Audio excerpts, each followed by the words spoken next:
Boa tarde, pessoal. Sejam bem-vindos a mais uma edição de um webinar da Darius. É um prazer estar falando com vocês nessa tarde. Peço desculpa pelos 4 minutinhos aí de atraso. Tivemos aqueles problemas do ao vivo, né? Sempre o computador quer atualizar na hora que a gente menos pode, mas estamos aqui, firmes e fortes. O meu áudio está chegando tranquilo para vocês, minha tela também, tudo em ordem. Vamos interagindo por aqui. Bom, a ideia hoje é a gente falar um pouco sobre a parte de inteligência cibernética e como que a gente desenvolve uma estratégia de defesa aí mais assertiva, né? Como que eu posso utilizar inteligência cibernética para criar uma estratégia dentro da minha empresa, para fazer um desenho, uma arquitetura mais assertiva dentro dos nossos atacantes, né? Dentro do que a gente tem de ameaças.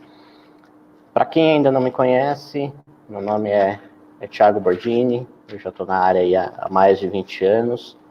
Hoje eu atuo como diretor de inteligência cibernética no grupo do Space. Além disso, sou professor nos cursos de pós-graduação da Darius, de Cybersecurity, de Forense, e fazendo um spoiler aí já, adiantando um pouquinho do último slide, para ser mais preciso, a gente está lançando uma pós em Cyber Threat Intelligence. Então, depois vou passar o link aí para quem tiver interesse, fazer inscrição e fazer parte dessa primeira turma aí desse curso, que é o primeiro que a gente tem no Brasil nessa linha. Vai ser formado aí por grandes professores, por grandes profissionais da área, dentro da metodologia da Darius, ou seja, algo bem dinâmico, sem muito só teoria. A gente vai ver bastante coisa prática também, tá? Então, quem tiver interesse depois, eu vou passar o link para vocês se inscreverem e deixar o contato para a gente poder avisá-los assim que tiver maiores informações de grade, carga horária, tudo certinho, ok? Bom, antes da gente começar, eu queria que vocês respondessem essa pergunta lá no Slido, tá? Então, quem tiver a câmerazinha aí pode ler o QR Code. Não tem malware no QR Code, pode ficar tranquilo. E também, quem não conseguir ler o QR Code, tem o link aí do evento com as perguntas. São 3 perguntinhas super simples, e a ideia é a gente mensurar um pouco como que está o cenário, né? Então, o primeiro ponto, né, a primeira pergunta que tem nesse questionário, que eu gostaria de fazer uma métrica aqui com vocês, para a gente ver o quanto vocês estão ou não estão utilizando inteligência cibernética, é saber de vocês se vocês compartilham algum tipo de indicador de comprometimento de segurança com parceiros, com concorrentes ou com o mercado, né? Se existe algum tipo de compartilhamento dessas informações hoje. O segundo ponto, né, a segunda pergunta que a gente tem é com relação à parte de principalmente concorrência, né? Ou seja, o que vocês imaginam aí de concorrência para a parte de inteligência, né? Como que vocês visualizam isso e como que vocês imaginam que seja esse compartilhamento frente a concorrentes, né? É algo tranquilo? É algo que, putz, não dá para fazer? Dá para fazer? Que tipo de ameaças vocês veem no dia a dia? Então, a ideia é mais a gente ter esse cenário e entender um pouquinho como que vocês estão trabalhando, tá? Então, vou dar um tempinho só para vocês responderem as perguntinhas, super rápido, e aí a gente já passa para a parte de perguntas e respostas, né? Então, estou até compartilhando aqui o link da nossa pergunta. A gente tem 11 pessoas respondendo, 12 agora, né? Nosso percentual aí está bem, né? A maior parte das pessoas compartilha, empatou agora, o negócio tá acirrado aqui, metade compartilha, metade não compartilha, né? Se vocês compartilhariam, né, na realidade, informações aí com parceiros e negócios. Tá, digamos que na média 50%, né? Vamos ver como que a gente vai se saindo nas próximas perguntas. Então, o próximo ponto, né, a próxima pergunta que a gente tem é o quanto, quando você sabe, né, que sua empresa está sobre algum ataque. Você sabe hoje quando a sua empresa está sobre algum ataque? Sim, não, ou aquela pergunta, né, ataque onde, quando, porque tem, não tem? Como que é esse cenário hoje? Tem muita gente que às vezes nem sabe que está sendo atacado. Esse é outro grande problema que a gente tem. Então, temos algumas pessoas que não fazem a menor ideia de se está sendo atacado ou não, né? O restante aí estamos bem. O pessoal tá sabendo quando ocorre algum tipo de ataque aí dentro da sua plataforma, né? E para a gente encerrar, né, olhando o cenário que vocês têm hoje, visto no mercado e dos incidentes de segurança, o que vocês acham que é a principal motivação dos atacantes hoje, né? A gente pode falar como ativismo. Ativismo aqui a gente está falando mais da questão de anônimos, da questão mais ideológica, grana, né? É a questão de espionagem, questão de vazamento de dados, concorrência, fama, né? Aquele famoso hacker que quer se mostrar famosinho, questão do desafio, né? Quero mostrar para todo mundo que eu sou muito bom e que eu consegui invadir determinada empresa. Como que fica esse cenário? Estamos uma disputa acirrada ali, né? Entre os primeiros lugares, já oscilamos bem entre dinheiro, vazamento de dados, espionagem. Muito bom, muito bom. Maravilha. Eu vou deixar aberto a enquete para, caso vocês queiram continuar votando aí, não tem problema. A gente vai estar com a pergunta em aberto, sem problema nenhum, então podem continuar votando sem nenhum tipo de intempérie. Deixa eu só voltar para o nosso PowerPoint aqui, para a gente poder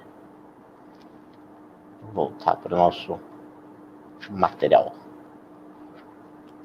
Opa.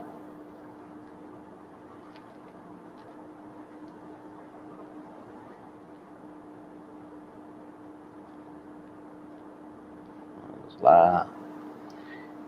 Não, me deixe na mão, PowerPoint. Pronto.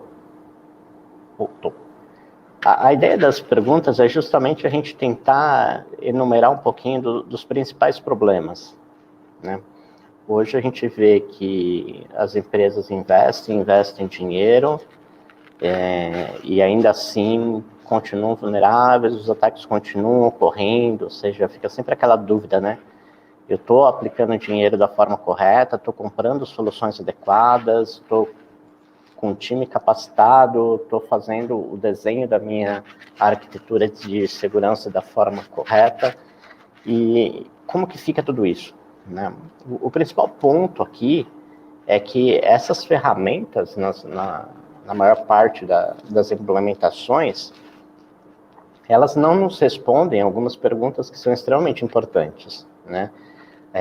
A primeira delas é que poucas ferramentas entregam para a gente, por exemplo, qual a motivação do ataque, né? Mais ou menos como você está apanhando e não sabe nem de quem e nem por quê, né? Você só sabe que você está tomando porrada. A gente não sabe muitas vezes por que a empresa está sendo alvo, né? Difícil hoje ferramentas do mercado responderem essas questões. E a gente vai ver mais para frente que são questões extremamente essenciais para a gente montar uma estratégia de defesa e para montar um trabalho mais estratégico, principalmente olhando a questão de inteligência cibernética, né? E para isso, a gente precisa entender a questão do ataque, né? Eu gosto de fazer um paralelo com a questão da gente fazer uma blindagem num carro ou colocar um mecanismo de segurança no carro.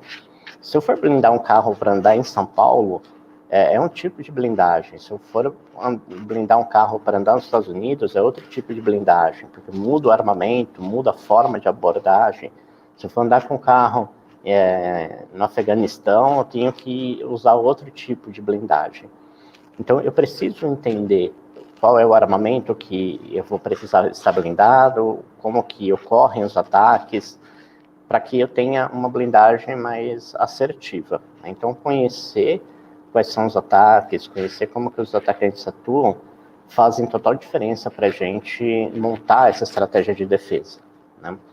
Olhando assim, esse mapa que foi divulgado pela KPMG no ano passado, né, apesar de ter um ano aí, não mudou muita coisa, eles dividiram basicamente em 3 grandes territórios, né? E separaram aí a questão dos principais ataques que eles mapearam, né? Então, olhando a questão de América, que seria o nosso contexto, a gente tem visto muitos ataques voltados para violação de dados, né? Ou seja, vazamento, a parte de obtenção de dados, tanto pessoais quanto de meios de pagamento, credenciais, ataques voltados para pagamentos instantâneos e métodos de pagamento online. Então, a gente sabe que o Brasil ele é um celeiro do ponto de vista de fraude eletrônica. Boa parte surge aqui.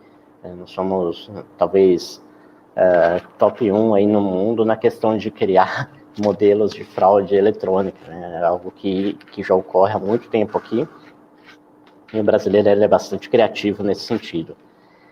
A gente vê alguns ataques ocorrendo na questão de Open Banking, que tem surgido bastante, tem tomado uma proporção bastante interessante nos últimos meses. Canais digitais, então, todo tipo de aplicativo, de comunicação, através de chats, chatbots e afins. E a questão de criptomoedas também tem sido um alvo bastante importante. Quando a gente olha um outro bloco de países, a gente vê, por exemplo, na questão de Ásia e Pacífico, a questão de ataques voltados para engenharia social muito relevantes, né? Mais até do que ataques voltados para pagamentos instantâneos e fraudes. Então, entender isso faz diferença para a gente montar uma estratégia, né? Olhando os principais problemas aqui no Brasil especificamente, a gente tem hoje 4 grandes blocos aí, e eu gostaria de focar principalmente nos 2 primeiros. A questão de ataque cibernético e violação de dados pessoais ou empresariais. Então, a gente viu alguns casos recentes aí desse tipo de violação. A questão de engenharia social é outro ponto que tem afetado bastante, né? Então, tem tido muito essa questão do uso de engenharia social para os ataques. E também a questão de meios de pagamento é outro ponto que interfere muito nesse sentido de prevenção e de identificação dos ataques. Nos últimos meses, a gente já teve alguns incidentes bastante significativos. A gente teve um caso da Embraer a semana passada, né? Na realidade, novembro foi um mês bastante importante do ponto de vista de ataques, né? Tiveram vários casos de vazamento de informação e de ataques que ocorreram. E a questão de outras empresas, né? Então, acho que nunca se viu tantos casos na mídia como nos últimos meses, né? Isso vem de encontro com alguns pontos, principalmente a questão de regulamentação, né? A gente tem a questão da LGPD ocorrendo e colocando isso em prática, né? Hoje as empresas são obrigadas a ir para a mídia e publicar isso, que teve um incidente, que tiveram um problema de segurança. Então, principalmente quem tem ações na Bolsa de Valores, que é o caso da Embraer, da Unidas e outras que tiveram incidentes recentes, né? O outro ponto são os alvos, né? A gente vê uma empresa do setor de aéreo, uma indústria do setor de aéreo, como a Embraer, que também é estratégia de defesa, uma empresa do setor de locação de carros e também outras empresas, né, do setor energético, como a Enel, da questão de governo, como o caso do STJ, que ocorreu também algumas semanas atrás, a área da saúde, como ocorreu na semana passada também, com um incidente num grande hospital aqui de São Paulo. Então, a gente vê que os segmentos aqui, eles não têm tanta diferença. Eu tenho muitos pontos aqui que precisam ser tratados, desde pequenas, médias e grandes empresas que estão atuando. E isso tudo tem impactado do ponto de vista de defesa.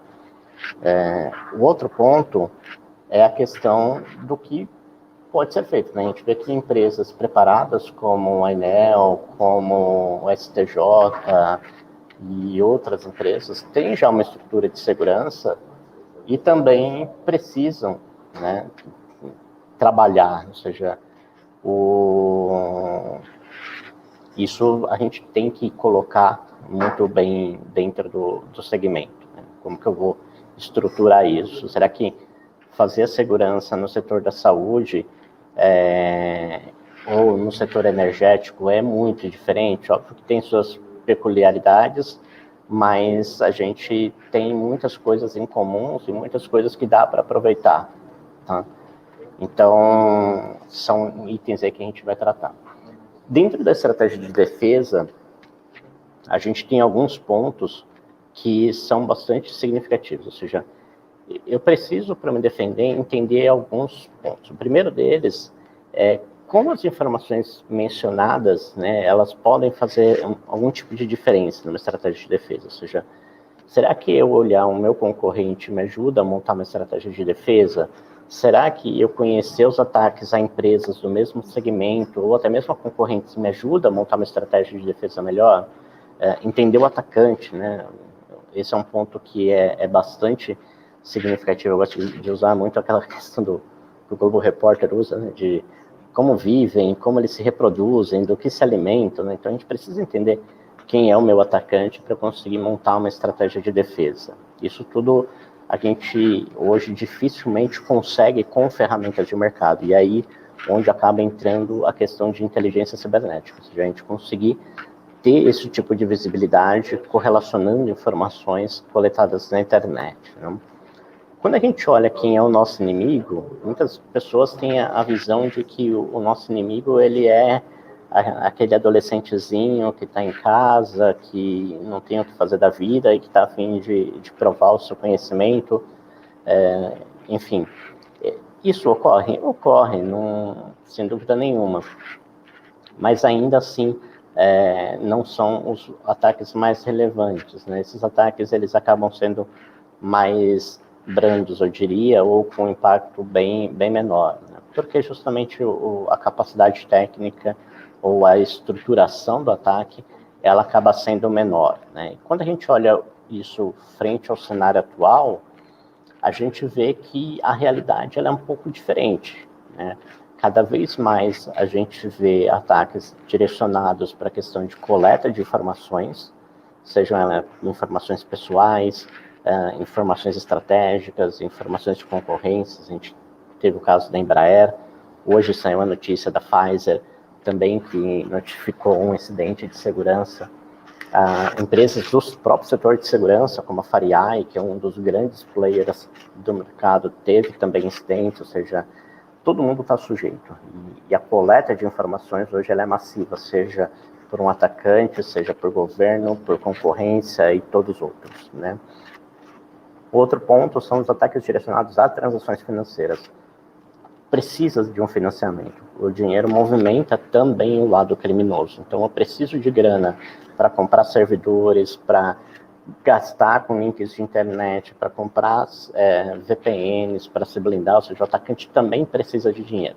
Mesmo que esse não seja o foco principal do ataque dele, ele precisa de um patrocínio, ou seja, ele precisa de grana para conseguir suportar o ataque, né? Dificilmente ele faz isso só com recursos próprios. Normalmente ele acaba usando recursos de terceiros aí, usando a questão de fraudes. Por isso que a questão de fraudes financeiras, ela ainda assim é bastante significativa, porque ela acaba financiando, digamos assim, outros golpes. A questão de técnicas de obfuscação tem sido usada ao extremo, então a gente vê o uso crescente de VPNs, de bulletproof, que são provedores que já dificultam com processos investigativos, proxies, ou seja, cada vez mais isso tem se tornado frequente e num grau de complexidade maior também. Um ponto que chama muita atenção é que o atacante hoje ele passa a conhecer muito mais o negócio e a aplicação que ele está fazendo o ataque. Então, ele sabe quem é o alvo, ele sabe qual é a aplicação, ele conhece o processo de negócio. Isso faz com que ele tenha uma chance de sucesso muito maior no ataque. Eu tive casos que a gente atuou esse ano que eu tive que juntar 4 equipes para conseguir entender um processo de negócio fim a fim. E foi um processo de negócio que o atacante explorou, ou seja, ele conhecia o processo fim a fim, e a empresa não conhecia isso sozinha, ou seja, tinha que juntar várias equipes para entender. A questão da utilização de diversas técnicas tem sido explorada também ao máximo, ou seja, a questão do uso de phishing, de smishing, que é o phishing por SMS, ou por WhatsApp, ou por Telegram, enfim. A questão do uso de engenharia social, tudo isso tem sido bastante utilizado de forma conjunta, né? A gente vê um conjunto de técnicas sendo utilizadas para fazer um único ataque, né? Até mesmo a criação de hardwares específicos para isso, né? A gente vê alguns casos que os atacantes criaram um equipamento para fazer um ataque, ou seja, usando Raspberry, usando Arduino. A gente vê, inclusive, esses devices sendo utilizados para criar frentes falsas de ATM, para criar dispositivos de invasão de rede, dispositivos para acesso remoto, ou seja, não é só a questão de software hoje que é um problema, a questão de hardware também o crime também acaba utilizando, ou seja, então envolve pessoas que entendem de engenharia, às vezes entendem da questão de IoT, de indústria 4.0, de automação, enfim, para montar e arquitetar um ataque bem sucedido. Os artefatos maliciosos, a gente percebe uma mudança bastante significativa nos últimos anos aí, principalmente esse ano foi um ano que isso ocorreu com bastante incidência, onde o malware ele não é mais um malware genérico, né? Ele passa a ser um malware para fazer algum tipo de ação dentro de uma determinada aplicação, ou seja, é um malware desenvolvido para atacar uma determinada aplicação e não mais um conjunto de aplicações dentro de um sistema operacional, né? O uso de deepfake e deep voice também tem sido usado bastante para questões de fraude. Isso é um ponto que chama bastante atenção e vai ser explorado ainda mais nos próximos anos. Desculpa, ainda mais com a questão da facilidade de uso desse tipo de técnica, né? A motivação a gente falou um pouco na pesquisa, né? Então hoje tem vários tipos de motivação, e desde ataques onde o atacante só quer fama, só faz isso pelo desafio, outros por questões ideológicas, por patriotismo. A questão de grana é importante, né? Então a gente vê muitos ataques ainda motivados por dinheiro. A questão de espionagem industrial também é um ponto bastante impactante, que a gente pouco se preocupa no país, né? As empresas estão mais preocupadas com indisponibilidade de ambiente do que se preocupar com a questão de vazamento de dados sensíveis, né? De espionagem industrial. No caso da Embraer, por exemplo, alguns documentos que foram divulgados tinham desenhos de aeronaves, esquemas de toda a questão de uma aeronave, né? De toda a arquitetura de uma engenharia de uma aeronave. Isso na mão de um concorrente pode permitir ele criar um produto melhor, talvez até num curto espaço de tempo, né, ou saber as fraquezas, inclusive, do meu concorrente. Então, entender a motivação é um ponto que ajuda bastante também a gente montar essa estratégia de defesa. E, novamente, eu remeto à questão de tecnologia, né? As ferramentas que a gente tem hoje de implementação, Firewall, IDS, IPS, toda essa sopa de letrinhas, elas não entregam as motivações. Né? Eu não tenho esse tipo de informação dentro das ferramentas. E é esse gap que é onde a inteligência cibernética atua, ou seja, entender esse tipo de itens, ou seja, entender qual é a motivação, o que é o grupo, quem são, é um adolescentezinho, é um crime organizado, é um concorrente, quem é o meu atacante, né? E quando a gente pensa em comunicação, né, a gente normalmente está acostumado a falar, não, esse tipo de coisa só acontece na Deep Web e tudo. A gente percebe que não. Né? Hoje, eu costumo brincar que a Deep Web no Brasil é o WhatsApp e o Telegram, porque, assim, tem um volume tão grande de informação, de ataques e de golpes sendo utilizados nessas plataformas, né?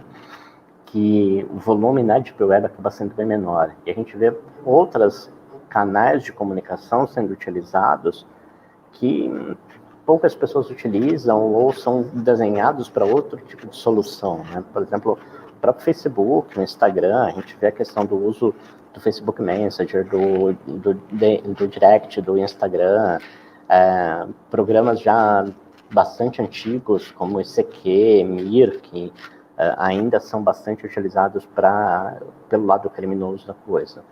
E programas que não tem nada a ver com o lado criminoso. Por exemplo, a questão do TeamSpeak e o RageCall, que são ferramentas para gamers, tudo. Então, o Discord também. A gente vê que a questão dos golpes e dos crimes também utilizam essas plataformas para se comunicarem, né? Eles não estão só na Deep Web. Né? Então, essa cena de que o atacante vive só na Deep Web, tem, né? Existe, obviamente, o ataque que ele é preparado, ele é planejado lá na Deep Web. Mas eu tenho uma questão com um volume muito maior e com uma representatividade muito maior em ambientes mais simples, né? Como a questão do próprio Facebook, né? Esses prints que estão aqui na tela são informações que foram postadas no próprio Facebook, ou seja, você vê ali um fraudador ostentando notas de dinheiro que ele conseguiu em um golpe, pessoas vendendo lotes de cartão de crédito, vendendo informações pessoais. Então, isso tudo acaba ocorrendo, seja no Facebook, seja no WhatsApp, no Telegram, né? Essas prints são de WhatsApp. Então, você vê pessoas vendendo até esquemas de TV por assinatura, programas tipo Netflix, Spotify, até cupom de alimentação a gente vê o pessoal comercializando. Então, de tudo que for possível monetizar, a gente brinca que é um alvo factível de ter golpes, né? Quando a gente fala de organização, né, eu até coloquei essa pergunta, se a empresa de vocês compartilhariam informações de indicadores de comprometimento de segurança com um atacante de ataques com um concorrente. Né? Esse é um ponto bastante significativo porque dificilmente as empresas compartilham esse tipo de informação hoje. Mas os atacantes, eles fazem isso entre eles, ou seja, existe essa comunicação entre eles, ou seja, tem formas hoje de eu fazer esse compartilhamento de uma forma segura, ou seja, eu posso compartilhar informações que não vêm de encontro à estratégia de negócio, ou não expõe segredos, ou não expõe ganhos de produto, enfim. Mas sim, eu compartilho informações que são relacionadas a algum tipo de ataque, né? E isso eu posso coletar essas informações em vários canais e também posso distribuir isso em vários canais, né? Quando a gente pensa em montar uma estratégia de defesa, eu posso coletar informações hoje em várias fontes, não só informações técnicas, né? Eu posso pegar informações, às vezes, numa mídia social, não sei quem se lembra da época dos Black Blocs, que ocorreram aqui em São Paulo, os ataques, não só em São Paulo, no Brasil inteiro, mas eles todos eram organizados usando mídias sociais. Então, acompanhar isso também é bastante significativo, né? A parte de compartilhamento de fotos e vídeos, seja no YouTube, no Instagram, TikTok e outros, né? Sites de compra de mercadoria tem sido bastante explorado para a questão de lavagem de dinheiro e até para o comércio ilegal de bens de consumo. Então, assim, as fontes de informação, elas são bastante ricas para nós, sejam elas abertas ou fechadas. Quando a gente fala de abertas, é tudo aquilo que qualquer pessoa conseguiria na internet, e fechadas, normalmente, são comunidades mais restritas. Então, um grupo do Telegram restrito, um canal do Discord que você precisa ser convidado. Então, esses são canais de fontes fechadas, né?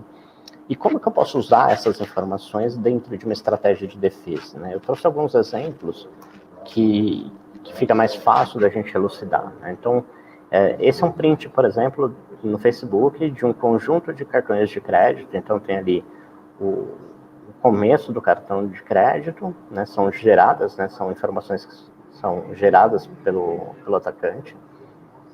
A data de validade, e aí ele fala que o CVV pode ser 0001 até 999, né? Esses cartões são Amex, os CVV são de 4 dígitos e não 3.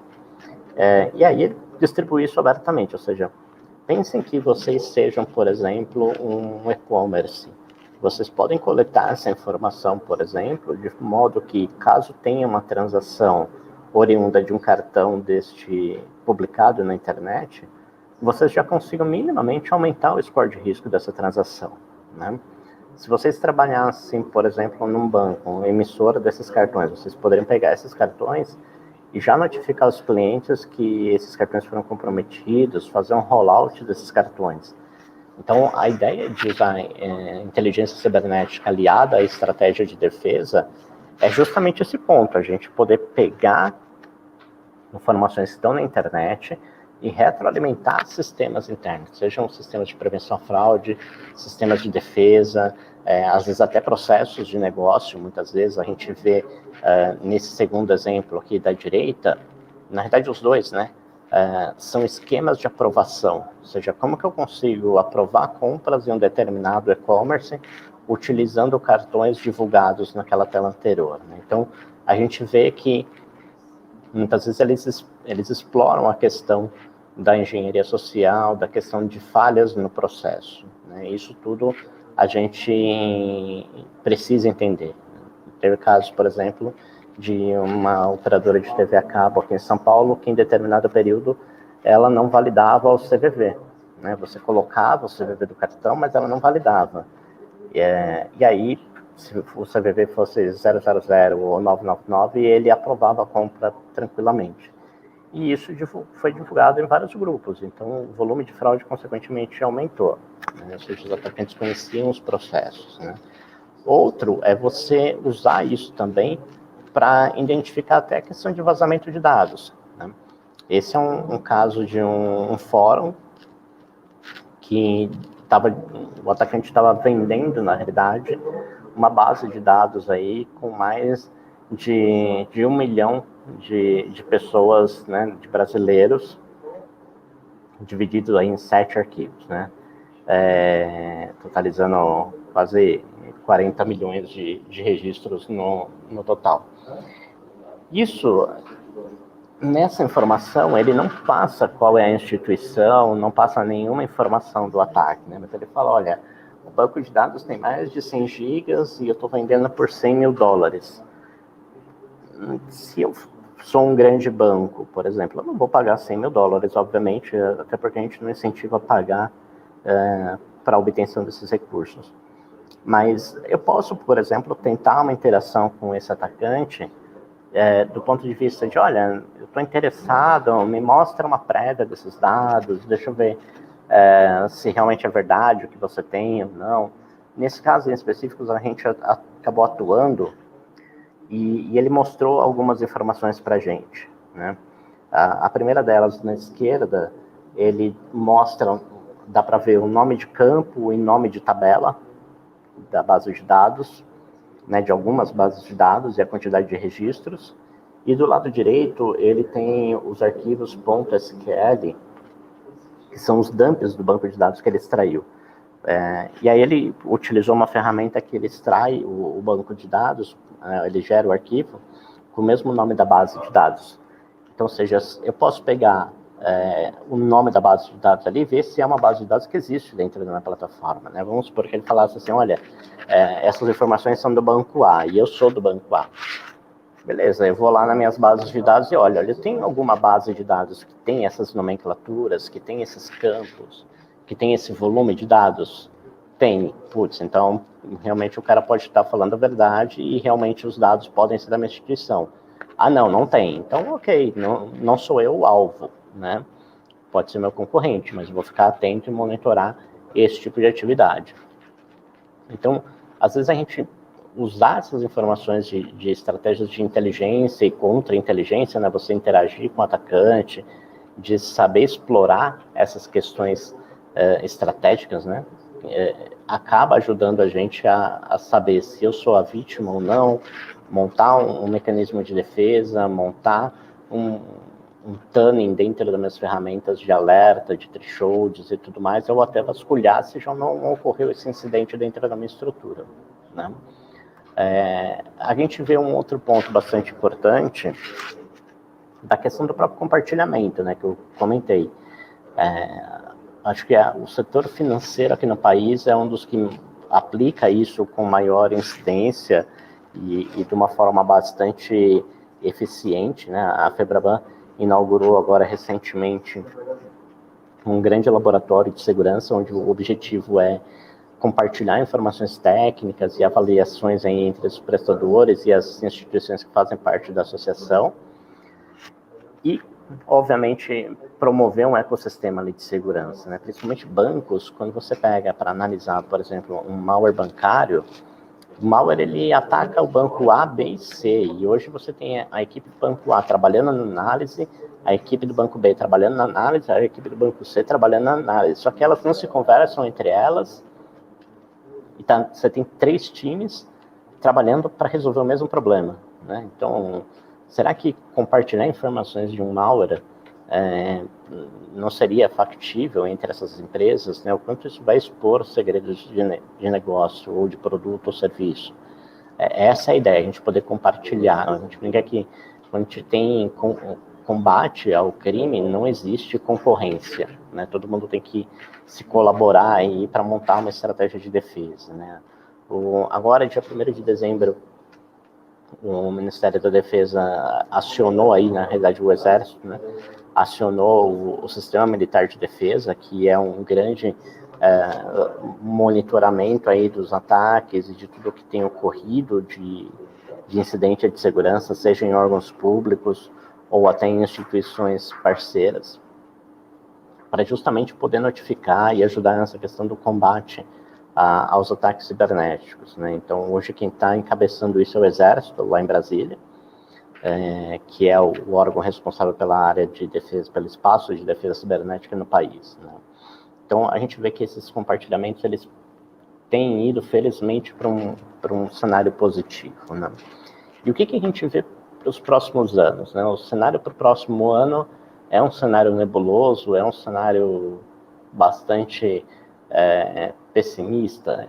Não, a gente sabe que tem já alguns problemas, vão existir sempre problemas, mas tem alguns pontos que já dão alguns insights para a gente melhorar as questões de defesa, né? Esse é um mapeamento que foi apresentado no Fórum Econômico Mundial do ano passado também, sobre os próximos 6 anos, na realidade, né? De 2020 até 2025, do ponto de vista de cybersecurity, né? Então, o primeiro deles é a questão de futuro, né? Como que ele enxerga o atacante no futuro. A gente tem uma série de pontos aí que preocupam, né? A gente vê o uso de rede 5G chegando, o uso da questão de Smart City, cada vez mais dispositivos conectados, de inteligência artificial, de cloud, isso tudo tende a expor a gente a um potencial de risco muito maior, né?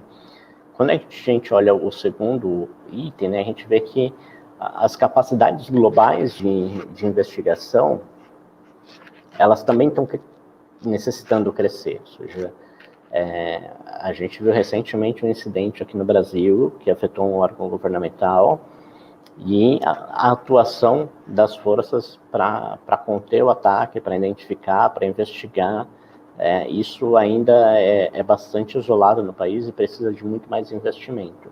Da mesma forma, dentro das empresas, ou seja, cada vez mais as empresas precisam investir em segurança, capacitar os times, entender quem são os parceiros de negócio, sejam eles concorrentes ou não, como que eu vou fazer esse compartilhamento para que eu ganhe força contra os ataques, né, contra a questão do cybercrime.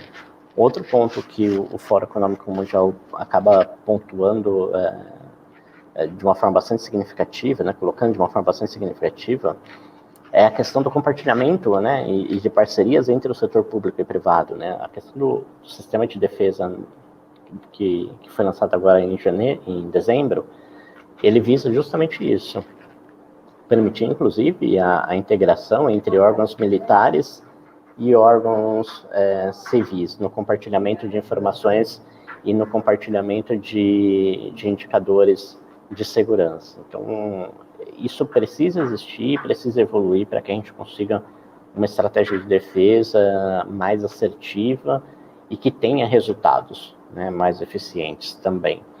Outro ponto que a gente precisa atuar fortemente é numa resposta rápida. A gente percebe que hoje os times de defesa, eles acabam sendo muito lentos no momento de um incidente. Então, seja no incidente, né, na resposta, ou até mesmo na detecção. Às vezes eu tenho um alerta lá gritando e a equipe não dá a devida atenção, né? Na época que eu trabalhava com infraestrutura, eu tive um episódio bastante interessante, mas esse episódio, ele ainda hoje é bastante atual. Para quem não conhece, tem um Nagios, que é um sistema de monitoramento de infraestrutura, e ele trabalha com um sistema de semáforos, né? Então, o que está verdinho está ok, o que está amarelinho está em atenção, e o que está vermelhinho realmente precisa de uma atuação, está com algum tipo de erro. E eu cheguei um belo dia na empresa, tinha metade dos equipamentos estavam com um alerta vermelho, né? E eu questionei o coordenador, falei, olha, mas alguém está atuando nesses erros, né? E ele falou, não, esses erros são normais. Erros normais? São erros normais, não deveriam estar vermelho, não deveriam ser erros, né? Deveriam estar verde. Então a gente vê que a questão de alertas, muitas vezes, ela passa desapercebida. E isso não pode acontecer quando a gente está falando de segurança. Às vezes um alertinha pequeno, sem muitas relevância para a gente, lá na frente ele vai impactar e vai gerar um grande problema, né? Então a gente precisa fazer uma parte de prevenção e resposta muito rápida. A gente vê que usar a inteligência cibernética ajuda bastante nisso, do ponto de vista de entender o comportamento, de entender quem é o meu atacante. Criar sensores de monitoramento também é bastante significativo. A gente vê que cada vez mais a gente tem sistemas que fornecem informações e podem ajudar a gente a criar uma estratégia de defesa, não só técnica, né? A gente vê muitas vezes os sistemas de prevenção a fraudes não se falando com sistemas de defesa cibernética, e hoje isso tudo está interconectado.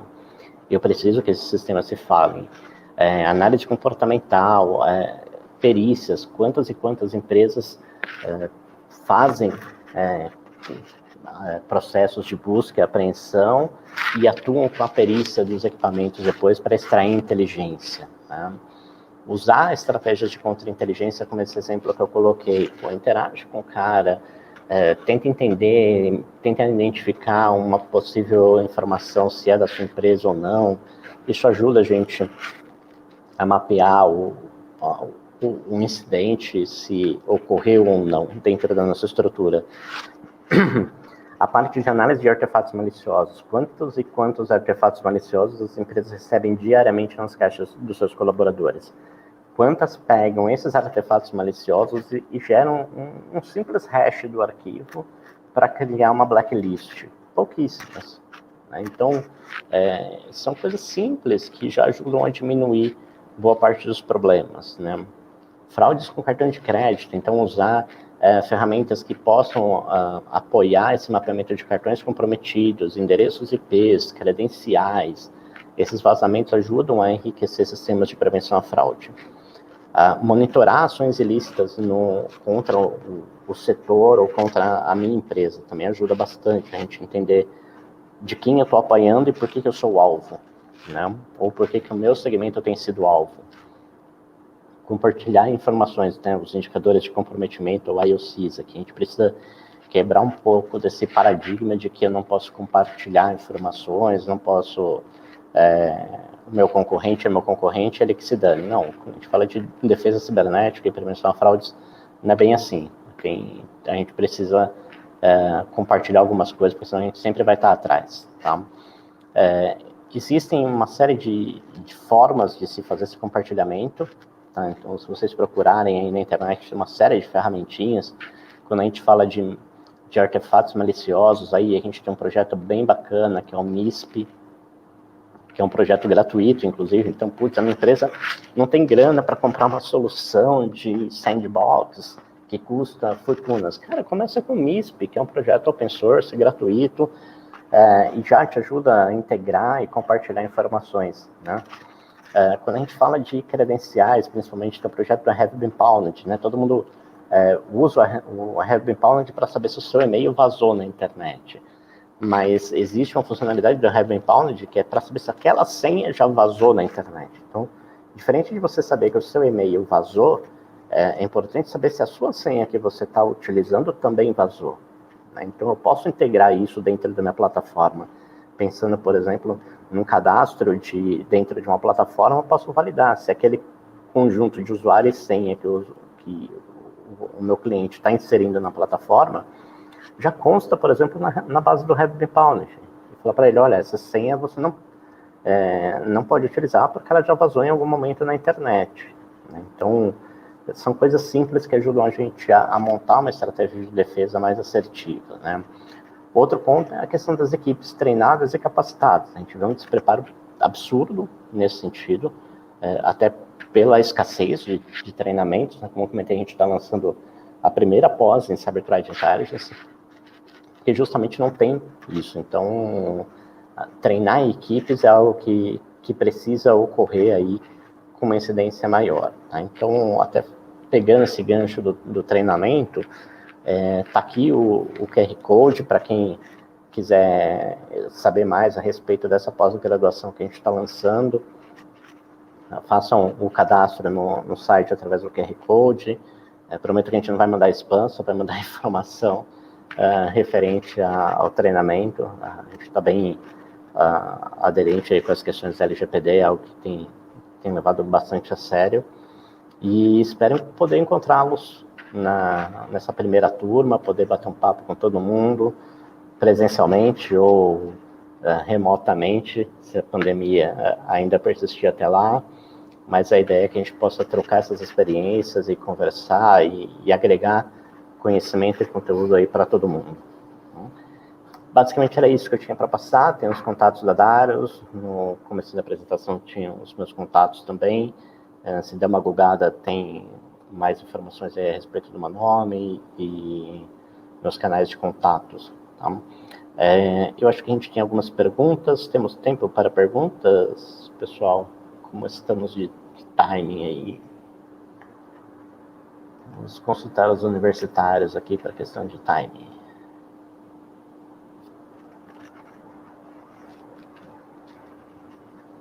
Vamos lá. O Lucas, no caso de 200 dias, o Thiago disse que notou em vermelho metade dos equipamentos. Seria o mesmo se tivesse dado foco nos 200 dias. Não entendi essa questão, Lucas. Ou Lucas, não, Fábio. Se você puder colocar. Questão do titular e controlador, nesse caso, também é um ponto que a gente precisa estudar. Essa questão de titular e controlador de titular, controlador e operador é uma salada mista aí, né? É algo que a gente precisa entender muito, porque os papéis interferem bastante quando muda, principalmente, o olhar, né? Então, dependendo de como você olha a solução, você às vezes titular, e às vezes você é controlador, ou às vezes você é operador só.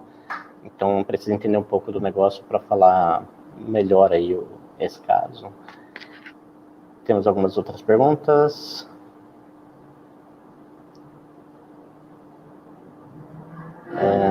Em caso de ataque cibernético, cabe somente a abertura do BO para registro de crime digital? Sim, e a notificação junto ao titular ou controlador NPD, caso houver os dados. Esse é o processo recomendado, Gisele. Não tem muito o que fazer.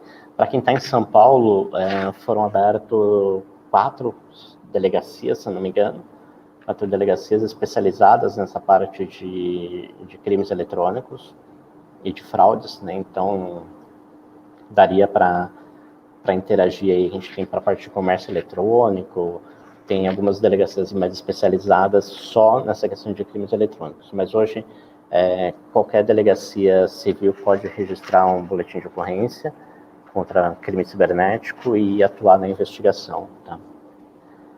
Pergunta do Guilherme, uma integração com as regras IARA e o MISP funciona? Funciona sim, Guilherme, dá para integrar bem essa questão até com Vírus Total e outras plataformas que são gratuitas ou pagas, aí dá para fazer bastante integração com o MISP nesse sentido.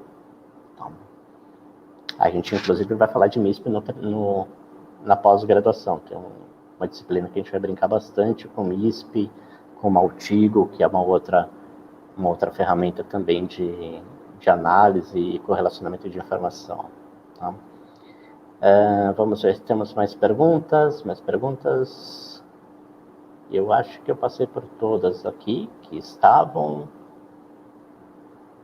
Acho que não temos mais perguntas. Maravilha. Bom, pessoal, espero que tenham curtido aí o nosso bate-papo e espero vê-los aí nessa primeira pós. E a gente pode interagir através do link tem na descrição do vídeo, tem o link para vocês acessarem, tem o QR Code também. Então, tem um trabalho bem bacana aí para ser desenvolvido e quem participar vai ser pioneiro nesse segmento, né? Hoje não existe nenhum tipo de capacitação nesse segmento aqui no país, no formato de uma pós-graduação. Beleza? Maravilha, gente. Obrigado a todo mundo. Nos vemos em breve. Se cuidem, mantenham a distância e o ano que vem estaremos aí com novos treinamentos, novos webinars e novos conteúdos aí para vocês. Uma boa tarde e até mais.